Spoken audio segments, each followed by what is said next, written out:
Hi guys, welcome to my vlog for today's video guys. May another recipe na naman tayo guys. Adobong pusit sa gata. Ito yung mga ingredients natin guys. May pusit, ito ay 2 kilong pusit guys. Hinati ko siya guys. Tapos meron tayo, hinugasan ko na yan. Meron tayong nor, ginataang gulay at magic sarap. Meron tayong sibuyas, bawang, siling green, luya. Meron tayong asin, meron tayong tuyo, suka, at mantika. Shout out naman sa nagbigay nitong pusit ko guys. Thank you sa pamangkin ko, kay Arnel Loperti. At si Rose, yung asawa ni Arnel, silang dalawa. Kasi si Rose guys, kasi nagtrabaho siya doon sa may pusitan. Ito ay mga ulo ng pusit guys, nalinis ko na yan. Ganito ang gagawin natin guys. Magluluto na tayo, gigisa na natin yung puset. Guys, nilagyan ko na ng mantika. Hindi ko na lang pinakita sa inyo. Magisa na tayo. Maglagay na tayo ng bawang. Shout out sa nagbigay ng pusit. Thank you. At ako ay magluluto ng adobong pusit sa gata. Thank you sa mag-asawang Rose Loperti at Arnel. Pamangkin ko yan.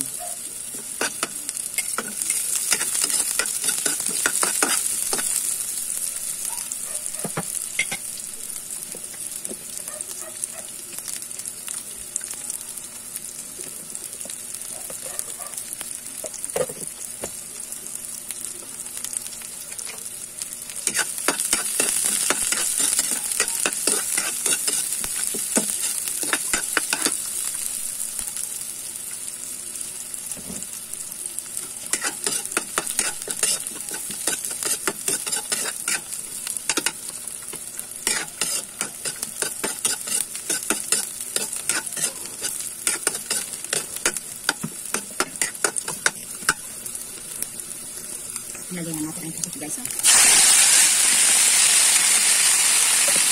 Lagyan kasi nilagay guys, 2 kilo.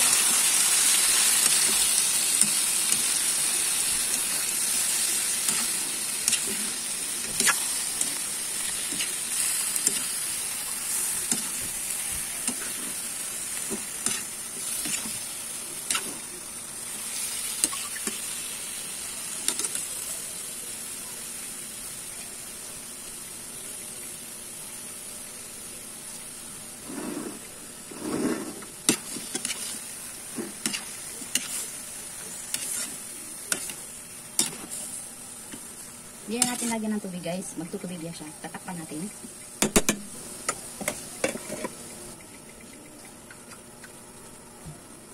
Ay, open natin guys. Oh, ayan oh. Hindi natin lagyan ng tubig yan ha.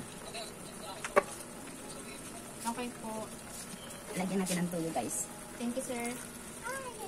Susukat. Hindi ko na sinukat yung tuyo. Basta tsansa lang yan guys. Tsansa lang yung tuyo natin.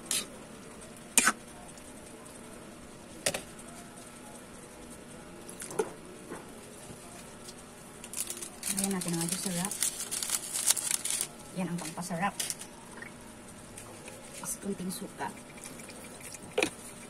Takpan natin ulit. Palambutin natin yan. Lagyan natin ng paminta guys. Pwede naman na hindi nalagyan ng paminta. Nasa sa inyo lang yun guys. Pero sa akin guys, lagyan ko ng paminta.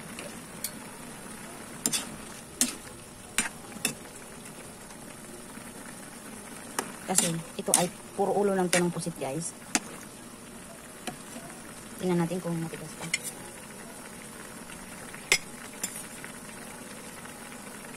Matigas pa siya guys. Kailangan pa natin siyang palambutin.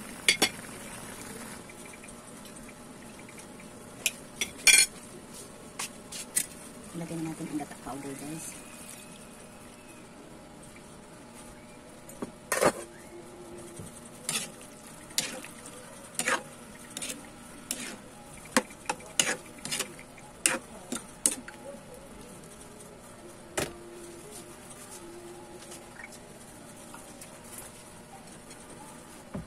Lagyan na natin ang sili.